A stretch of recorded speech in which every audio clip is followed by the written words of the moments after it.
Today we're live from Cape Town in South Africa, long way away from Germany. And my guest today is Matt, and Matt is the owner of Cape Coliving in Greenpoint, Cape Town, a brand new, co-living with 9 rooms in total. It's a very nice British style, colony style villa in Greenpoint with sea view. Just amazing, but he will tell us a little bit more during this interview session. But at first, some key facts about Matt, because you work in the travel industry more than 15 years now. Almost, yeah. Almost, so you're very well known in the industry. The house we're sitting in is more than 100 years old. Mm-hmm. Wow, a lot of history to tell. Mm-hmm. And the area around, there's a very famous waterfront area, which is one of the most popular areas in Cape Town.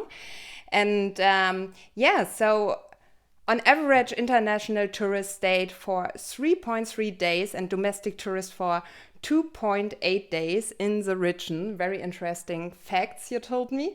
As well as Western Cape recorded a total of, round about 500,000 visitors in April 2023.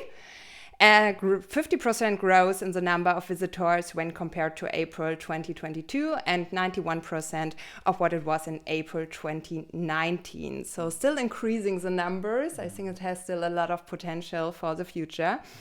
And you're originally from the garden route, which is, you mentioned, a semi-hidden gem. So a lot of people know the garden route, heard about it, but it's always, I think, something very, very special, this area. Yeah, I think a lot of people know about the garden route, and then hopefully they get to go there. But it's one of those things that I always recommend. You being in the house, I've been recommending it a lot to people, so it's a very special place to me. Great. And why we are speaking today, because it's more about co-creation of the future, and the podcast is called Mice Transpire. I like to speak with you because I know you are a very open-minded person, a person which travels a lot, who has seen a lot, about transformation and inspiration in the travel industry. Let's speak about this. Does it mean for you? I think sales and just travel is changing the way that people look at travel. I think we're so much more open to experiences, to seeing the world, to being in people's cultures and respecting people's cultures, and just kind of being more open to these kind of opportunities and wanting to experience these things with people. So I think the travel industry is going through a lot of change right now, which is very exciting. Absolutely. And what is your way? Tell us a little bit more about yourself. Sure. Because you're South African, but you don't live here a lot of times, I think. No, I love South Africa. I've always loved South Africa, but I'm a traveler by heart. I've been on the road on and off as a digital nomad basically for about 12 years now, so traveling a lot and trying to find a second home. I think Cape Town or South Africa is very beautiful, but I've always wanted to live in Europe somewhere, or maybe in Asia. So I've spent the last 10 years trying to find this place to live, and Cape Town has always been so amazing. But I found other beautiful places, and I've been working in the travel industry like you, so I've been very fortunate to see a lot of the most beautiful places in the world. And the more I travel, the more I appreciate Cape Town. So this is why Cape Coliving was born here, I guess. Great. Let's speak more about Cape Coliving because it's your new business baby. Yes. And it has a lot of energy, this project. So where was the idea, or where the idea came from about this co-creation villa concept? I think the idea came a couple of years ago when I stayed in another co-living. There was only, hotels, Airbnbs, and maybe hostels or backpackers is the kind of way that people first think about travel. And then I stayed in a co-living with 10 other business people or entrepreneurs, or just people who shared similar values in wanting to have good work-life balance and maybe exploring the world. And when I discovered this alternative way to travel and to connect with people and to stay longer, it was a very appealing business, I guess, but also I try and make lifestyle businesses, things that I enjoy and things that don't feel like work. So at that point I was hooked, and I was thinking about investing in that business, but it maybe wasn't the right one. I was maybe thinking about investing in a business in Cape Town, South Africa, a neighborhood, but it also just didn't feel right. And then this house came available, and I've stayed in similar houses before with entrepreneurs more longer term. And this house just seems so perfect in terms of its location, the rooms with each having its own bathroom, the terrace, and just all the different places to work. So when I saw it, I saw the potential, and I just knew that this would be a once in a blue moon kind of opportunity, and I had to jump at it and kind of do it. So Cape Coliving was born. And now nearly 1 month is over since the opening. So you still want to continue, or how's the feeling now? Yeah, I think I love this business too much because I'm working so much on it. So I have other businesses, but at the moment this is the new baby. And I'm finding myself delaying replying to emails or not doing the other work because there's just so many small things when I walk into a room, like, I can improve that and do that. So at the moment, it's very exciting. It's been a lot more work than I ever anticipated. So I have so much respect for people who start a hotel or a guest house or just any form of hospitality, maybe even a restaurant or a bar, because I think that the amount of work is a lot more than people actually think and that they see. But I have so much energy for it. I think the guests have been amazing. We've had a really nice bunch of people. So the energy is still very much there, and I'm very excited to see where this business will be in a year or 2 years or 5 years. So. Yeah, let's speak about this, about the future plans. Because when we speak about co-creation and a co-living, different people from different countries are coming together and we do skill sharing. It's very exciting. I experience it by myself at the moment. And the Wi-Fi is also very good, what I not expected. So for team offsites, because the demand is higher than ever before, more and more teams need to come together at one place. They do home office, remote work. The team is maybe based all over the world. So in general, when we speak about MICE, and normally the C in MICE is the convention part or congresses, but I like very much the word co-creation, because when it comes to co-creation in a team, so I'm convinced you were thinking about this, how you can implement it for corporates. Very much so, because my company is fully remote. So I have a company of 20, 30 people, and we're all over. And it's very hard to build those connections through an internet or through a screen. It's just a little bit better in person. I've always been pro remote company and remote workings, but there are benefits to coming together and doing this co-creation. So, I mean, even now, I hadn't seen people in my team for 2 years or 3 years. And before we opened the co-living, I invited all my team members to come and stay here for a week. And I'm still getting messages where I'm still seeing people and they're like, oh, we really enjoyed that week together, just working together.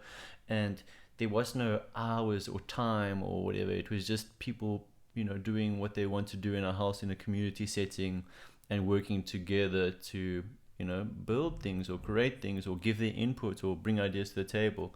So I found it so immensely valuable.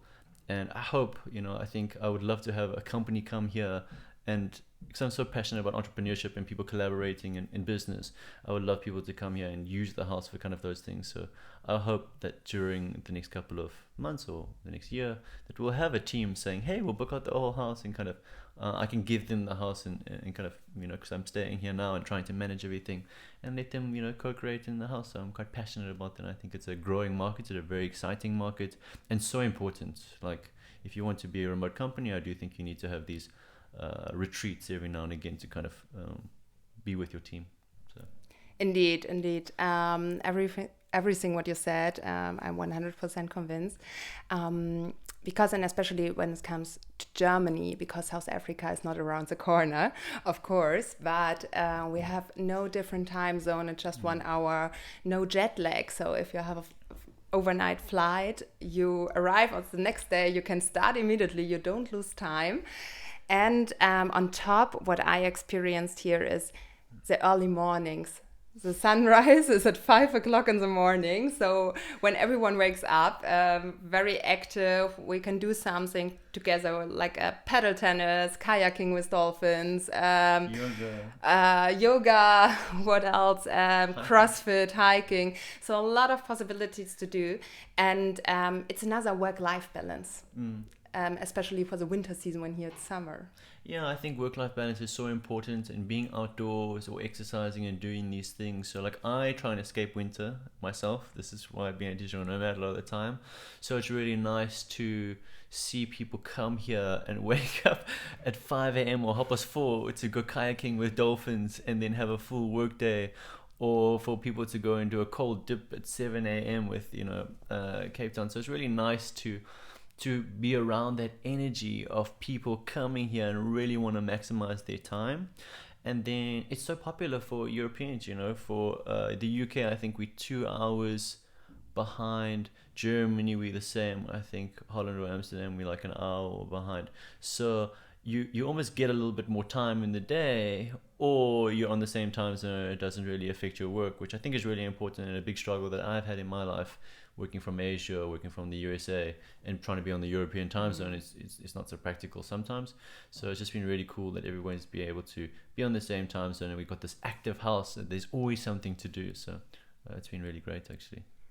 It is, absolutely. And yet when you mentioned that you had been here with your whole team, I'm very much interested. Which was the place you stayed the most time with the team? I think by the pool. I think, the pool. Yeah. I think Okay. there's a nice table out there. So we would often just sit there and talk, and we had a braai and a barbecue. Of course, there was lots of work to do, so lots of moving furniture and getting opinions of different people. But I think it's really cool to collaborate, and we've tried to make spaces to collaborate. So I think you spend a lot of time by the pool area too. There's the table out there underneath the umbrella, and then obviously in the dining room. We didn't actually use the dining room that much, so it's been nice to see people use that and collaborate and have dinners and lunches there. So and the rooftop, I wish people use the rooftop more, but I think it'll get there as time goes. Yeah, it's a long way to the rooftop. I think this is the problem. It is. I was so fit after 2 weeks running up and down these stairs, taking furniture and hammers and nails and all of these things. It's quite a trek to the rooftop. But when you get there, it's beautiful. But it's only the third floor, to be honest. Yeah. But at the end, I'm thinking about the working area is very close to the kitchen. And always what I realize, the kitchen is a place where we meet the people, just asking them, how's your day today? Just the small talk what you had in the office before, in the small kitchen, what we don't have anymore, or not a lot of times. And the best parties are always in the kitchen, I guess. Yeah, I've tried to make it so that there's no fridges in the rooms or kettles in the rooms and stuff, so that people need to come down to the kitchen and walk past the office area. So it's a real easy, quick way to, have a conversation, see how your day is doing, and just make connections. Because I think, at least for me, the USP of this was the community. It was always like-minded individuals staying together, having to live together. The kitchen is the little heart now. In the morning, everybody's making their coffee. Some people are making breakfast, and it's a lot of chats. Like we had a nice birthday today, so it's very nice that everybody was, kind of wishing Jesse happy birthday in the kitchen and having a little discussion there. So the kitchen's great too. Yeah, and it just here with these people, we build up a very strong relationship of each other. And I think when you come with your own team afterwards, you're not the same and can work even more efficient. When we speak about group business, especially a mice business, companies who like to come here for 10 days, 12 days for a workation. We always say workation, but workation is 80% work and 20% vacation, I would say, to make this clear. For them, what would you say, who is your ideal client for this kind of concept? I think we're still trying to figure out our exact ideal client. Like with this group now, we've had a minimum stay of 1 month because, again, we want to focus on the community. But I think it will change how people use the house. Maybe this house could be more social or party, which we try to lean a little bit against. We want to make it a productive space, like this little podcast room that we have here. But I think respectful working people. I think we still want to make it a working house where people feel productive, they feel inspired, and they feel that they want to do stuff. So I think it'll always maybe have that 80% work and then the 20% play or something along those lines. But working professionals working hopefully on the European time zone so that we can all go off at the same time. And then a company. I would love to have a company or two come through and experience the house and see how they like it, because I think it's fairly set up to collaborate and to work in the kitchen and work everywhere and kind of build those connections, which is so important in this post-COVID kind of era where things are a bit disconnected and we're trying to figure out how we're going to work now. I think it definitely boosts the creativity and brings the team closer together. I think if this is a target or a goal of a company, they open-minded, new work mentality, co-creation. I think these are all the words which are very important. Sharing ideas, sharing spaces. I think you learn.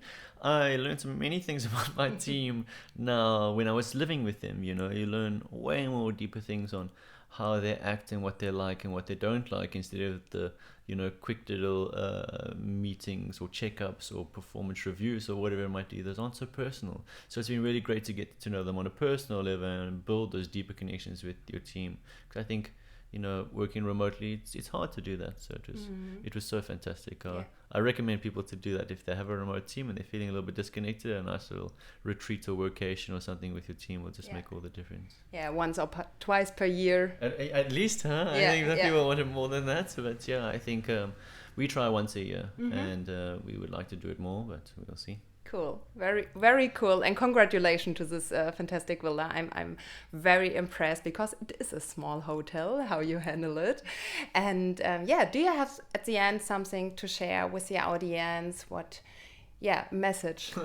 Your audience is mostly German, I assume. But I think it's been so nice to hear how much people love Cape Town, and I think it's going to increase all the time.